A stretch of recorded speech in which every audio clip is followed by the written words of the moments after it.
This is the new BMW X5. In this video I'm going to drive it, I'm going to check out its practicality, look around its interior, try its new infotainment system, take it off-road. I'm also going to test drive the 50D, the 30D and the 40i. I'm also going to have a look at its ancestors. You have to bear with me in this video, guys, because I'm holding the camera myself, so yes, it could be a little bit interesting. Now let's start this review by talking about the design. The most distinctive feature of this car is that absolutely huge grille. I mean, look at it. It's like Bugs Bunny's teeth. It's massive. Now the grille will open up when the engine needs cooling. When it doesn't need cooling, it shuts to improve aerodynamics.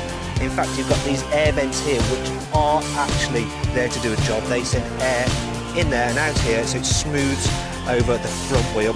There are some vents here down the side, but these lead to nowhere. They are fake. Shame on you, BMW. Now the front of this car looks very aggressive.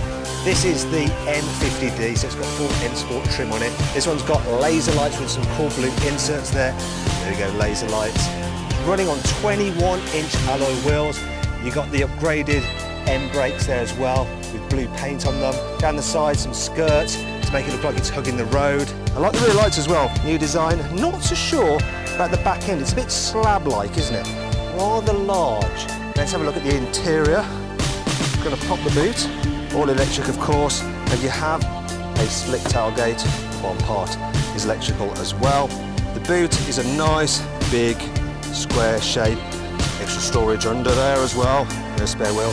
This car is obviously on run flats, and I'll pull these levers here and lower the back seats. There we go. Not very easy to do. Then I can just pop up, tailgate, and then shut the top half. That's a quick look round the exterior of the new BMW X5. Now, why don't you tell me which car you prefer the look of? This BMW X5, the Range Rover Sport, the Porsche Cayenne, or the new Audi Q8. Give it a pop out on the top right hand corner of the screen to cast your vote. Now I thought it'd be interesting to compare the look of the new G5 version of the X5 to its predecessor, so I have them here. Let's go check them out. This is where it all began back in 1999 with the original X5, which is codenamed E53. Now the car was built until 2006 when it was replaced by this car, the E70, the second generation version. That car was replaced with this, the F15, which appeared in 2013. Now, which is your favourite old BMW X5? Let me know in the comments box below. The biggest difference between the previous X5 and this new one isn't the exterior, it's the interior, which now has more luxury and technology than ever. Though, of course, this has bumped up the price a bit. The new BMW X5 starts from £57,000 and this M50D actually costs over 70 grand, so make sure you click on the pop-out banner in the top right hand corner of the screen to get a car wide to see how much you can save on a new car.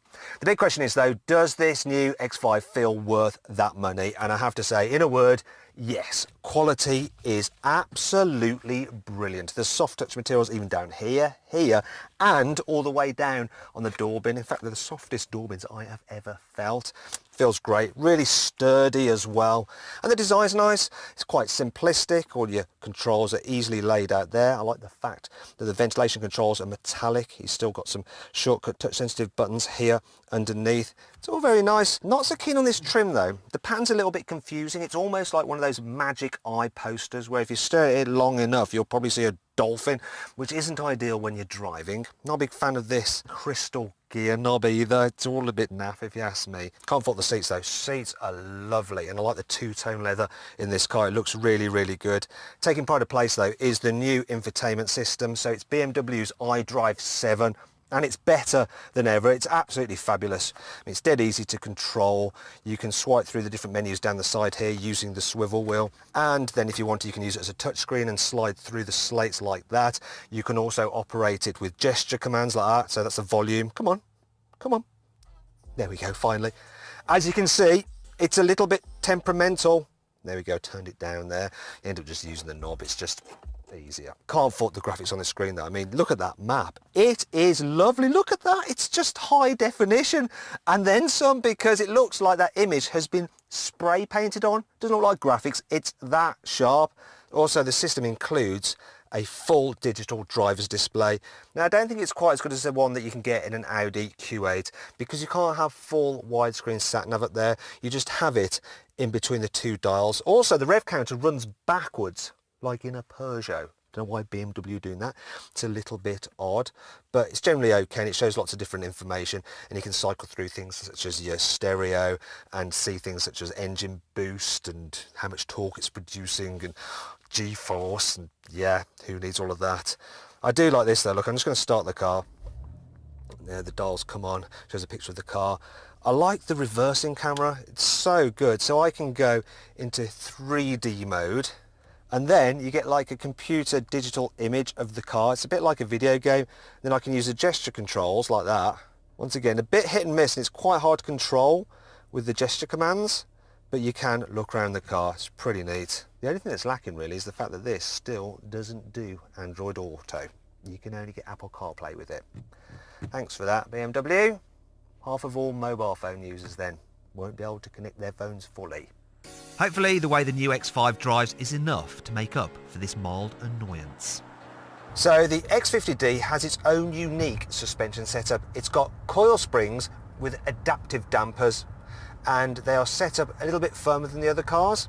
So I've got it in comfort mode at the moment, and it does feel very, very comfortable. It's good at ironing out bumps, it doesn't jolt around too much, just went out of a pothole there. Could hardly feel it. Press this button, put it into sport, and then it adds weight to the steering, improves the throttle response, it stiffens up the suspension, and it adds a bit of a fruitier sound to the exhaust. Do you know what? Even though it's in sport, the ride doesn't seem really much worse. It's very, very good. This one actually has the active anti-roll bar, so it'll prop up the side which would normally lean down to stop the car rolling so much in the corners, and it does. It feels really sporty and agile, yet at the same time really strong, sturdy, and a bit of a beast to actually drive. It's great. I think they've got it spot on. They have blended comfort with performance brilliantly with this car. The steering is a highlight. If you compare it to something like an Audi Q8, which has steering that's a little bit kind of dead, this does feel like it's connected to the front wheels and to the road, so you can tell what's going on.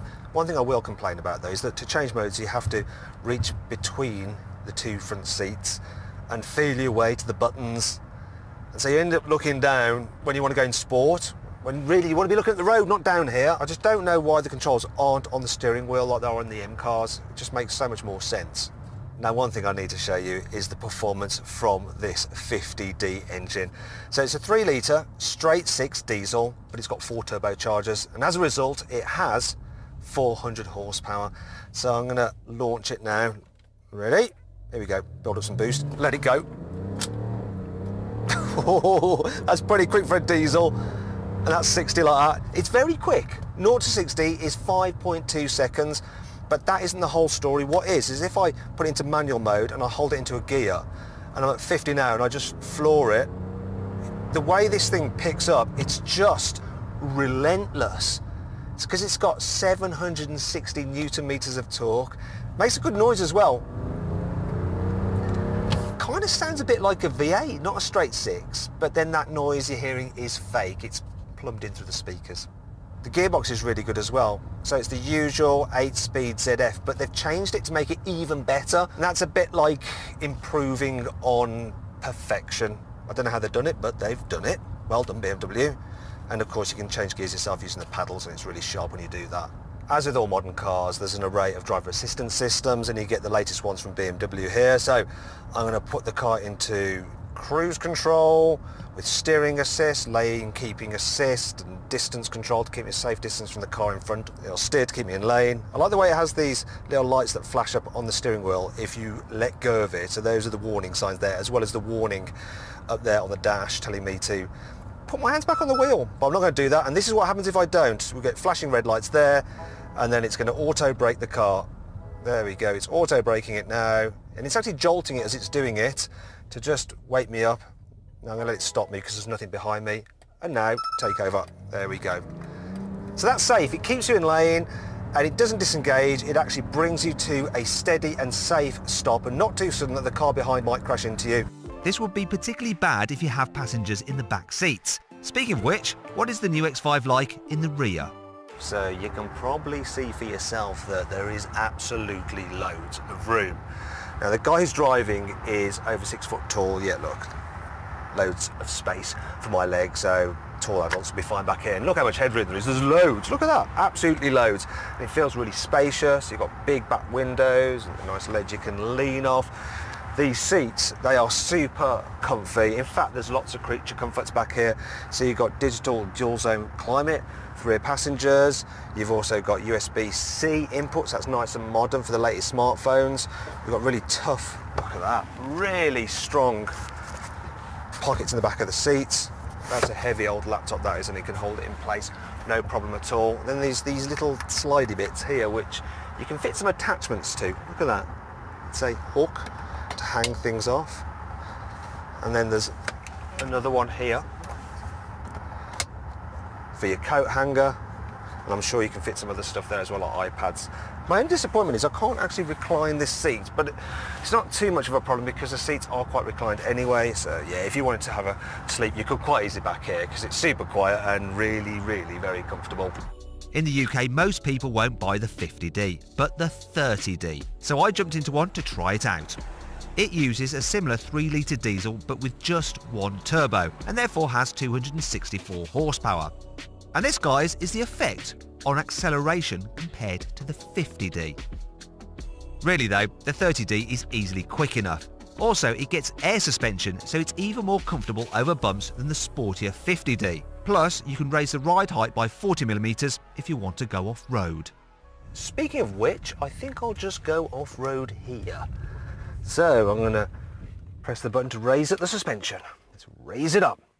And now I can have a little go at driving over here. Not really sure I should, and I'm in America where they sometimes shoot you if you trespass on their land. Oh well.